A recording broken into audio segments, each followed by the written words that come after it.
우리 앞에 이런 길이 있습니다. 의인들이 가는 그런 구원의 길과 악인들이 거쳐 넘어지는 그런 패망의 길, 이런 길이 있습니다. 바로 우리 앞에, 그것도 하나님께서 우리에게 그런 생명길과 사망길을 우리 앞에 펼쳐 주셨다는 것입니다. 정말 우리 앞에 생명길과 사망길이 있다면, 또한 그것이 하나님이 우리 앞에 제시하신 그런 길이었다면, 하나님이 의도하시는 생명길이 어떤 길인가를 보고 어찌 조심해야지 사망길에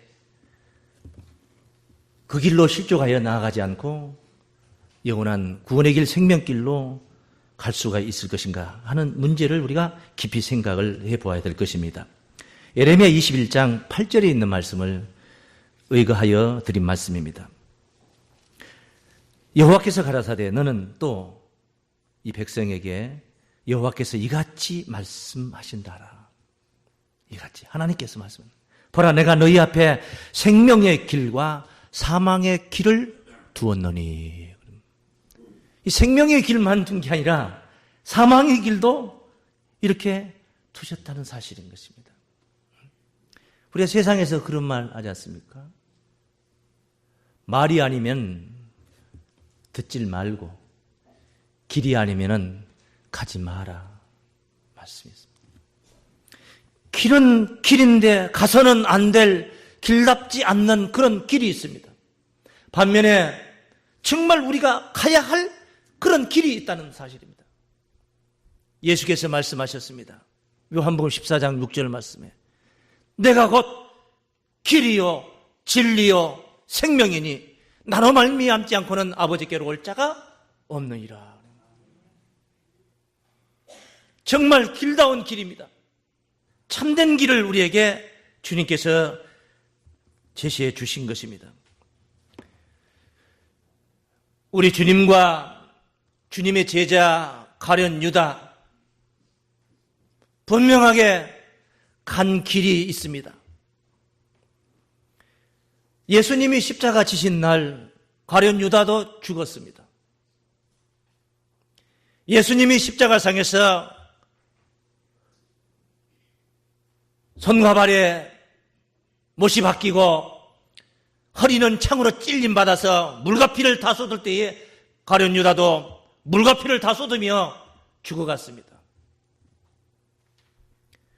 유다가 제사장들에게 은 30을 받고 자기 선생 예수를 팔아먹었습니다. 그런데 예수님이 정말 우리말로 본다면 형사고발이 되고 그렇게 해서 현행범으로 로마 군정의 빌라도의 법정까지 쫓아 그렇게 붙잡혀가서 사형 언도를 받고 정말 사형이 집행이 되리라고 거기까지는 생각을 못했는지 모르겠습니다. 웬고하님 가야바 제사장 가야바에 떨어서 이제 주님께서 십자가 지시는 그 새벽 시간 빌라도의 법정으로 갔을 때 유다가 쫓아갔던 거죠. 그런데 예수님이 거기서 죽을 죄인이 되어서 정죄가 되고 있는 광경을 유다가 보게 되는 것입니다. 마태복음 27장 3절로 5절 간단한 말씀 한번 읽어보면은 때에 예수를 판 유다가 그의 정죄됨을 보고 스스로 뉘우쳐 은 30을 대제사장들과 장로들에게 도로 주며 가로되 내가 무죄한 자의 피를 팔고 죄를 범하였도다 하니 저희가 가로되 그것이 우리에게 무슨 상관이 있냐 네가 당하라 하거늘 유다가 은을 성소에 던져넣고 물러가서 스스로 목매어 죽은지라. 이 자기 선생 예수가 정말 이 빌라도의 법정에서 사형 언도를 받고 이제 십자가에 못 박혀 죽게 되는 광경을 유다가 바라보게 되는 것입니다. 깜짝 놀랐습니다. 스스로 뉘우쳤다고 성경은 증거하고 있습니다. 그가 은 30을 돌려주면서 자기 선생을 내어달라 해도 이미 물은 엎질러졌습니다. 통하지 않습니다. 통할 리가 없죠. 그래서 쫓아가서 스스로 목매어 죽었다고 하는데, 이 유다의 죽음에 관해서 사도행전 1장 17절로 18절 말씀에는 이렇게 증거를 하고 있습니다. 이 사람이 본래 우리 수 가운데 참여하여 이 직무의 한 부분을 맡았던 자라. 이 사람이 불의의 싹스로 밭을 사고 후에 몸이 곤두박질하여 배가 터져 창자가 다 흘러나온지라. 이렇게 죽었습니다. 배가 터져 창자가 다 흘러나와 그렇게 죽었습니다. 목매어 죽었다고 하는데 그 배가 터져 곤두박질 쳐서 배가 터졌다는 것은 목매달았던 줄이 떨어져서 아마도 어디 뾰족한 돌이라도 바위라도 부딪혀가지고 아니면 어떤 나무 가지라도 강하게 부딪혀서 그가 배가 터지고 창자가 다 흘러나온 가운데 그렇게 죽었나 봅니다. 주님이 돌아가신 그때 유다도 죽었습니다. 골고다 산상에 피를 흘릴 때에 유다도 그 밭에서 피를 흘렸습니다.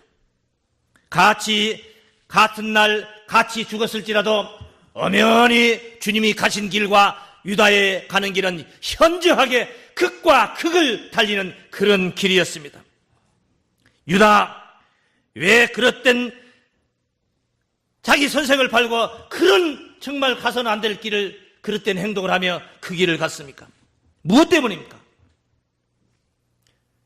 저는 그냥 단순하게 유다의 모습을 그렇게 보았습니다. 육신적이었다. 사람이 너무나 육신적이었다.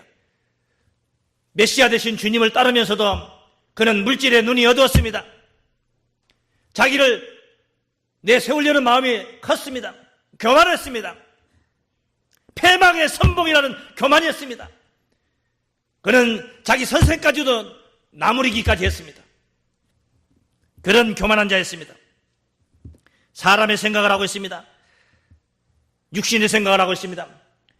사람들이 생각하는 그 일 속에 생명길이 있는 게 아닙니다. 하늘의 일 속에 생명길이 있는 것입니다. 마태복음 16장 21절입니다. 이때로부터 예수 그리스도께서 자기가 예루살렘에 올라가 장로들과 대제사장들과 서기관들에게 많은 고난을 받고 죽임을 당하고 제3일에 살아나야 할 것을 제자들에게 비로소 가르치시니, 제자들에게 비로소 가르쳤다. 그런데 제자들이 귀가 먹어버렸습니다. 갑자기 귀가 막혀버렸습니다. 왜입니까? 예루살렘에 올라가서 박수받고 영광받을 줄 알았는데 고난을 당하고 죽임을 당한다는 소리에 귀가 콱 막혀버렸습니다. 억장이 무너져버렸습니다. 정말 답답한 소리를 들어버린 것입니다. 그래서 그 뒤에 계속 이어지는 제3일에 살아나야 하리라 하는 이야기를 못 들어버린 것입니다. 죽는다, 고난을 당한다, 죽는다, 그리고 제3일에 살아난다. 얼마나 대단한 선포입니까? 세상에서 죽었는데 다시 3일 만에 살아난다는 말씀을 선포하고 계신 것입니다. 대단하지 않습니까? 엄청난 메시지인 것입니다. 죽는다는 이야기는 누구라도 죽는 것입니다. 내 선친들이 다 죽었고 많은 조상들이 죽어갔고 지금도 많은 사람들이 죽어가고 있으니까 죽는 거는 그것은 비일비재한 사건입니다. 어찌됐든 재수없어 죽고 사고 나서 죽고 애매하게 매를 맞고 죽고 고난을 당한 예수님도 하나님의 아들도 그렇게 죽어요. 그러나 산다는 것은, 다시 산다는 것은 이것은 세상에서 접할 수 있는 메시지가 아니었습니다. 어느 누구의 입술을 통해서도 귓전에 울렸던 메시지가 아니었습니다. 어마어마한 하늘의 메시지를 선포하신 것입니다. 그런데 제자들은 정말 정작 들어야 될 것을 듣질 못했던 것입니다. 이렇게 사람이 죽는다, 고난을 당한다, 우리 주님이 예루살렘에 가서 장로들과 대제사장들에게 고난을 당한다는, 물론 반갑지 않는 말씀이었습니다. 그래 사람이 육신을 생각하다 보니까, 거기에 매달리다 보니까 그 뒤에 그 은비한 부활의 비밀을 선포했음에도 그들은 듣지를 못했던 것입니다. 반응이 어떻게 반응하고 있습니까? 22절부터 증거되고 있습니다. 베드로가 예수를 붙들고 가나여 주여 그리 마옵소서, 주여 그리 마옵소서. 그냥 그 앞에 이야기했던 두 가지 사건을 다 싸잡아서 둘 다 해당을 시켜가지고 그리 마옵소서 한다면은 무슨 말이 됩니까? 죽는다는 말, 그리 마옵소서는, 그 말은 참 좋게 들리지만은 3일 만에 다시 살아난다는 말씀 앞에서는 그리 마옵소서 한다면은 이건 역적입니다. 역적입니다. 주님이 내가 죽는다 그리고 또 살아난다 했는데 그리 마옵소서, 그리 마옵소서. 죽지 말라는 것은 참 듣기 좋은 말인데 다시 살아난다는 말 그리 마옵소서, 이건 결코 듣기 좋은 소리가 아닌 것입니다. 문제가 있는 바로 말이었던 것입니다. 이 일이 결코 주에게 미치지 아니하리이다. 이게 말이나 되는 소리입니까? 주님이 고난을 당한다는 것이 결코 주님 앞에 그런 일이 이르지 않을 것입니다. 미칠 수 없습니다.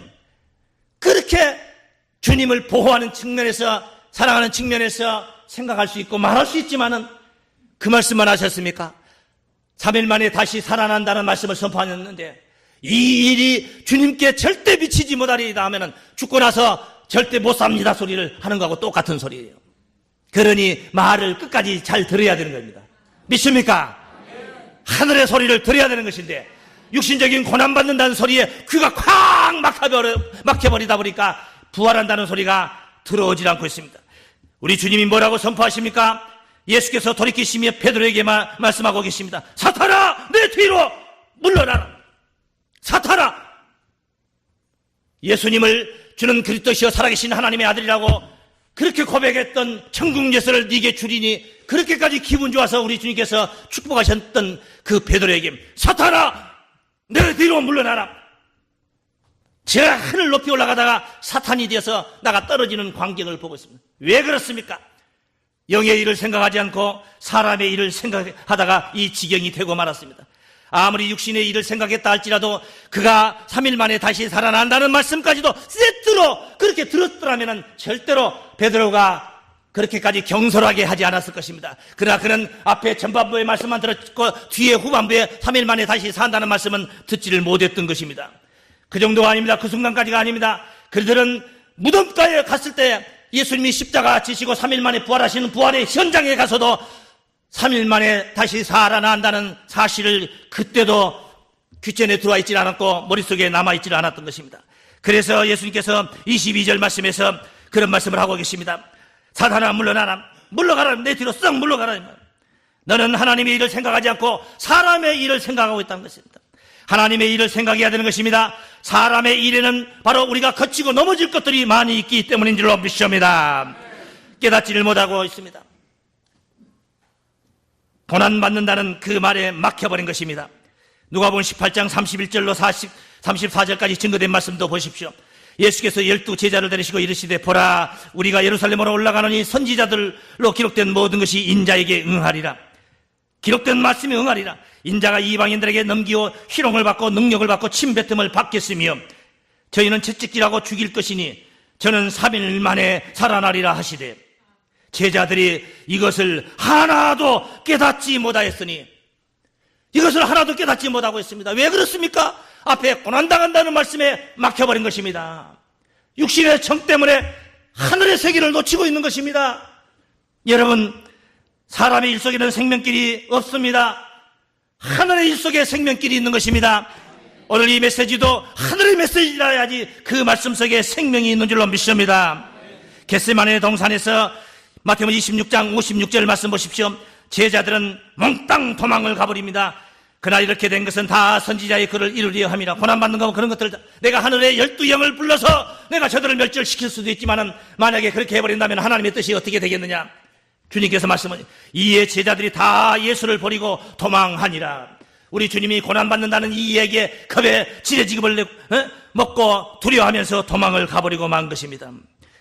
그렇습니다. 능력을 당하고 침뱉음을 당하고 고난을 당하고 죽임을 당하고 난 후에 이어지는 부활이라는 세계를, 부활이라는 약속의 비밀을 몰랐기 때문에 그들이 도망을 가고 있는 것입니다. 사람들은 잠깐 동안의 현시적인 고난 때문에 장차 나타날 영광을 놓쳐버린 자들이 얼마나 많이 있습니까? 어리석은 자들입니다. 베드로 그가 본시 어떤 사람이었습니까? 5병2여의 기적을 행하였을 때 그 떡을 5,000명이나 먹고 12광줄이 남았던 그때 말입니다. 많은 자들이 예수를 추종하고 따라왔을 때 주님께서 썩는 양식을 위하여 일하지 말고 영생하도록 있는 양식을 위하여 일하라 할 때에 영생의 양식이 무엇이냐? 영생의 양식이 무엇이냐고 물었을 때 주님께서 말씀하셨죠. 내 살과 피를 먹어야만이 생명이 있다는 그 비밀한 말씀을 증거하셨던 것입니다. 그때 많은 사람들이 다 그렇게 많이 구름대같이 몰려왔던 자들이 다 도망을 가고 겨우 12명 남았을 때 주께서 너희도 가려느냐? 지금 다 저렇게 뒷걸음질 치며 도망가는 자들처럼 너희도 가려느냐? 할 때 베드로가 고백했던 말씀이 있지 않습니까? 요한복음 6장 67절로 68절 말씀에 주여 영생의 말씀이 계시오매 우리가 네게로 가오리까? 영생의 말씀이 여기 계신데 우리가 누구에게로 간단 말입니까? 베드로의 고백이 바로 이런 고백이었지 않습니까? 주님 앞에 영생의 말씀이 계신다는 걸 알았습니다. 그러나 그가 정작 죽임을 당하고 고난을 당한다는 말씀 앞에서는 그 뒤에 부활의 이 비밀한 말씀을 듣지를 못하고 있는 것입니다. 이 베드로가 영생의 말씀이 계시면 우리가 네게로 가오리까 하는 이 고백할 때 딱 그 뒤에 바짝 붙여서 가룟 유다 얘기를 하고 있습니다. 주님께서 왜 여기에 가룟 유다 얘기를 그 베드로의 신앙 고백 그 바로 뒤에다가 가룟 유다의 이야기를 하고 있습니까? 6장 70절로 71절 말씀 보십시오. 예수께서 대답하시되 내가 너희 12를 택하지 아니하였느냐? 그러나 너희 중에 한 사람은 마귀니라 하시니 이 말씀은 가룟 시몬의 아들 유다를 가리키십니다. 저는 12 중에 하나로 예수를 팔자르라. 예수를 팔던 시대가 아닙니다. 이미 예수님은 이 가룟 유다를 점지하고 있다는 것을 여기서 넌지시 우리는 읽을 수가 있게 되는 것입니다. 왜 가룟 유다를 이렇게 베드로는 이런 엄청난 신앙 고백을 하고 있는데 가룟 유다는 바로 마귀다. 한 사람은 마귀다. 나를 팔자라 하고 지금 우리 주님께서 점지하고 계십니까? 무엇 때문입니까?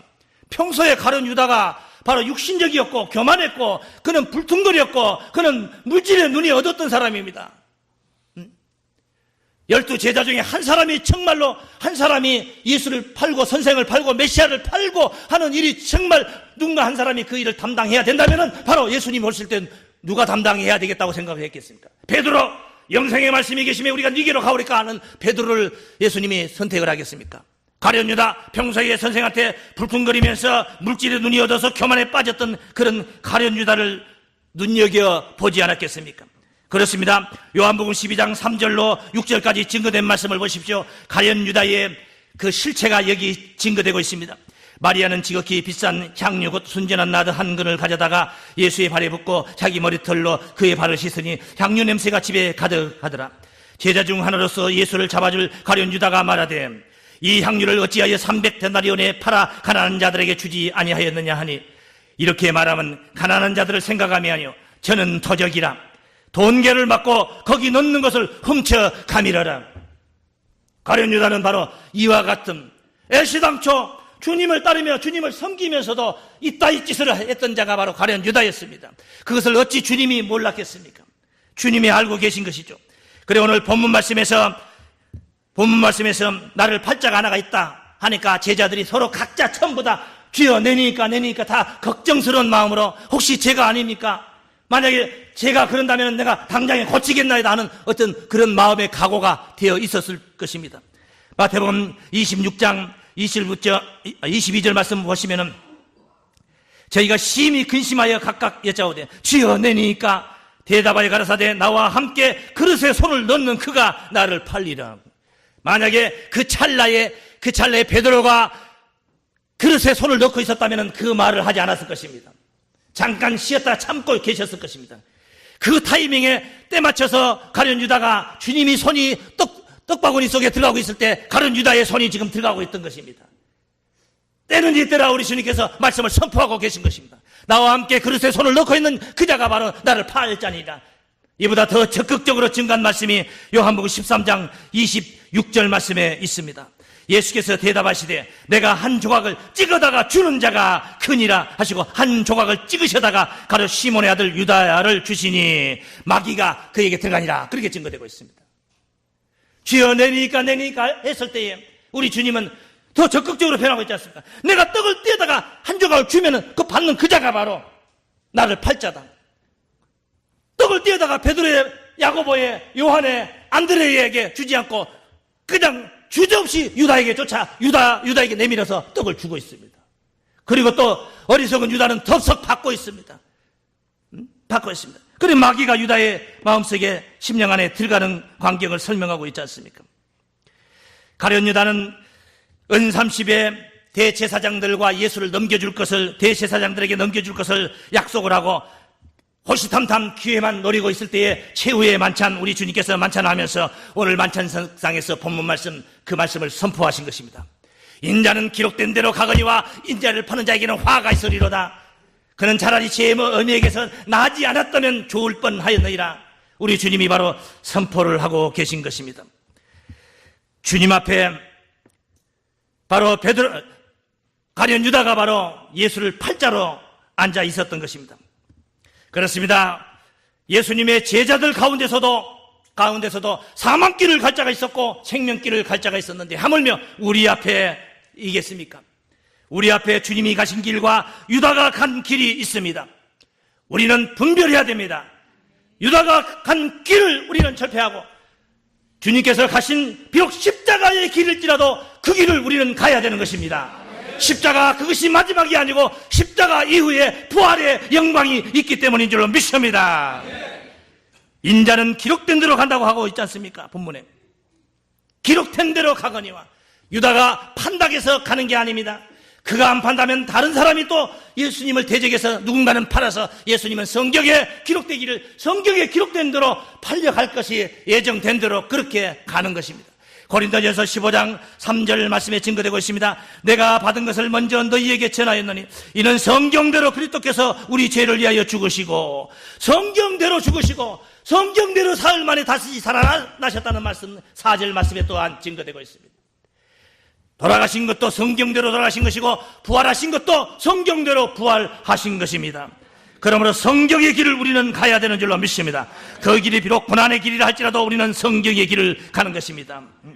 성경대로 가야만이 성경 속에 있는 구원을 우리가 누릴 수가 있는 줄로 믿습니다. 유다는 차라리 나지 아니었다면 제게 좋을 뻔했느니라 그랬습니다. 그렇습니다. 주님의 길을 가야 되는 것입니다. 그 유다 말입니다. 유다의 제 문제 말입니다. 우리도 흠과 티가 많은 사람 아닙니까? 남을 용서도 해주지만 내가 용서도 받으며 용서해주고 용서받으며 그렇게 살아가는 세상 아니겠습니까? 그런데 또 하나님께로부터 우리가 용서를 받고 살고 있지 않습니까?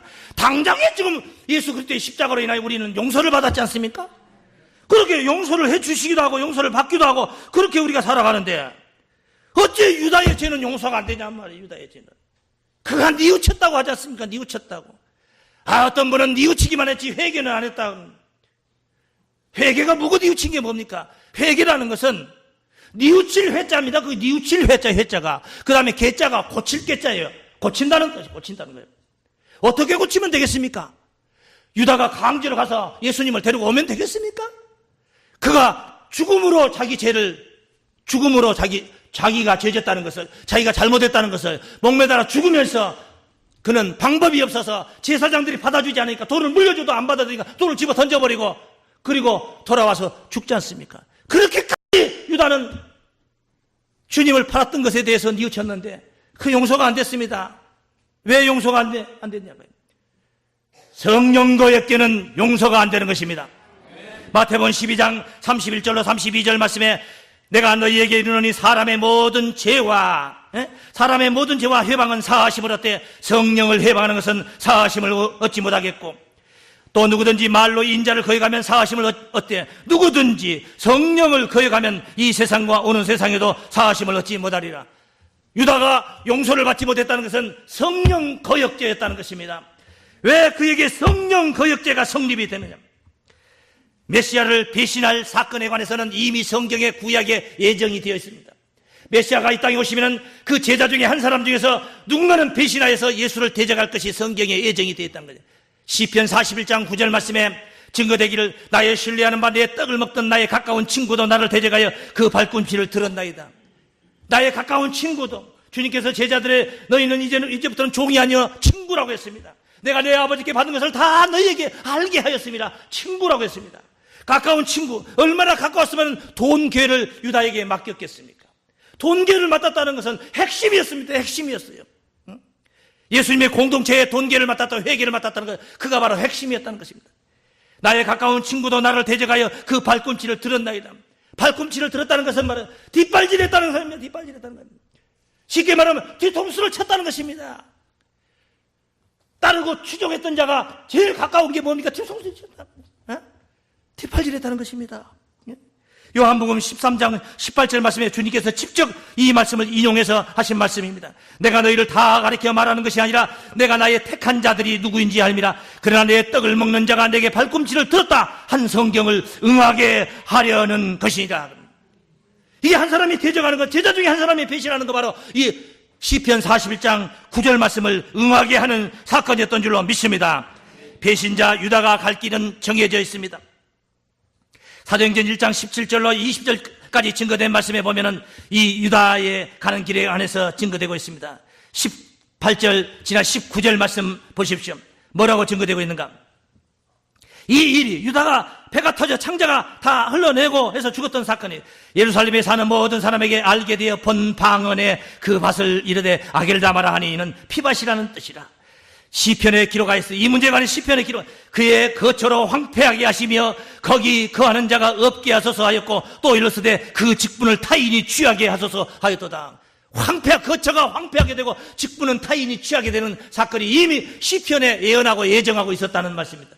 지금 이 사도행전 현장에서 제자들이 유다가 죽었으니까 한 사람 제자를 다시 세우자 해서 제비 뽑아서 맞대를 세우고 있는 광경 이야기입니다. 광경 그 뒤에 나오는 이야기들이에요.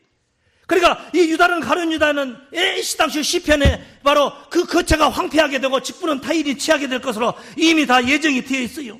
이렇게 된 자가 만약에 멀쩡하게 살아있고 직분도 그대로 가지고 제자의 직분을 가지고 있고 용서받고 한다면 그 시편 기자가 써놓은 말은 다 그 하나님 말씀이 아니지. 하나님이 진리가 아니지. 진리가 아니지. 우리는 그 속에 진리, 그게 진리인 줄 알고 진리 속에 생명이 있기 때문에 그 말씀을 우리는 믿고 성경을 따르고 있는데 성경대로 안 이루어진다면 그거는 우리가 따라갈 필요가 없는 것이죠. 이루어진 것입니다. 그래서 유다는 버림바가 된 것입니다. 용서해 줄 수가 없습니다. 용서해 주면 용서해 준 자가 성령 거역죄가 된 거죠. 왜? 성경은 성령의 감동으로 기록된 책이거든요. 성령의 감동으로 기록된 약속 문서가 어긋나면은 그건 안 되는 것입니다. 내가 내 힘으로 내 인의로 내가 용서해주고 인정상 사정상 용서해주면은 그건 바로 성령 거역죄입니다. 성경을 거역하는 이야기가 되는 것입니다. 시편 69장 25절 말씀에 유다에 관한 얘기 저희 거처로 황폐하게 하시며 그 장막에 거하는 자가 없게 하소서. 황폐하게 하시며 그 장막에 거하는 자가 없게 하소서. 유다는 쫄딱 망해버릴 것이 성경에 예정되고 있습니다. 시편 109장 8절로 13절까지 보면은 그 아내와 그 자식들과 그 재물은 다 어떻게 될 것인가. 그가 돈을 착복하고 심지어 예수님의 돈계에서까지 돈을 착복했던 그자인데 그것이 과연 유다를 살릴 수가 있겠습니까? 어림도 없는 말씀. 그 년수를 단축해 하시며 많이 살지 못했다는 것입니다. 배가 터져 목매달아 죽었습니다. 그는 말입니다. 그 직분을 타인이 취하게 하시며 그 자녀는 고아가 되고 그 아내는 과부가 되며 당연하죠. 남편이 죽었으니 과부가 되는 것이고 또 어머니가 자식들을 거두었다면 고아가 될 리가 만무한데 자녀들까지 다 버림받았다는 거예요. 그 자녀가 유리구가라며 그 황폐한 집을 떠나 빌어먹게 하소서. 다 빌어먹게 됐습니다. 거지가 되어버렸다는 것입니다. 고리대금 하는 자로 저희 소유를 다 취하게 하시며 재수없이 어디다가 가서 돈놀이 하다가 고리대금 하는 자한테 딱 걸려가지고 그동안에 착복했던 돈 다 망가뜨려버리고 다 빈털터리가 되어버렸다는 거예요. 저희 수고한 것을 외인이 탈취하게 하시며 저에게 은혜를 계속할 자가 없게 하시며 그 고아를 연유할 자도 없게 하시며 그 유다의 자식들이 구걸하고 유리구걸하고 다니면 불쌍히 여길 사람도 없다 이 말입니다. 아무도 누구도 거들떠 보지 않은 불쌍하게 생각하니 연유할 자가 없다는 말입니다. 그 후사가 끊어지게 하시며 후사가 끊어졌습니다. 자식들이 장가도 못 가고 죽었다 이 말입니다. 후사도 끊어지게 하시며 후대에 저희 이름이 도말되게 하소서. 그러면 이름이 그냥 싹 지어져 버립니다. 그래서 유다의 갈 길은 바로 그런 패망의 길을 간 줄로 믿습니다. 오늘 우리는 주님이 패망한 것 같지만은 십자가에 매달려 운명하는 것이 바로 패망이 아니었습니다. 그것은 새 생명의 시작이었던 것입니다. 생명길과 사망길을 우리 앞에 두셨습니다. 여러분 어떤 길을 가야 되겠습니까? 유다의 길을 가야 되겠습니까? 물질에 어두워서 눈에 어두워서 돈에 어두워서 여러분 교만하여가지고 그래 조금 가졌다 해서 교만하고 많이 배웠다 해서 교만해서 유다의 길을 갈 것입니까? 예수 그리스도의 십자가의 길을 가실 것입니까? 우리 주님 말씀하시기를 내가 곧 길이요 진리요 생명이라 하셨으니 우리는 바로 이와 같은 생명길을 가야 될 것인 줄로 믿습니다. 예수 그리스도의 가신 길 그 안에서 참된 생명을 찾으시고 영생 복락하시를 주 이름으로 축원합니다.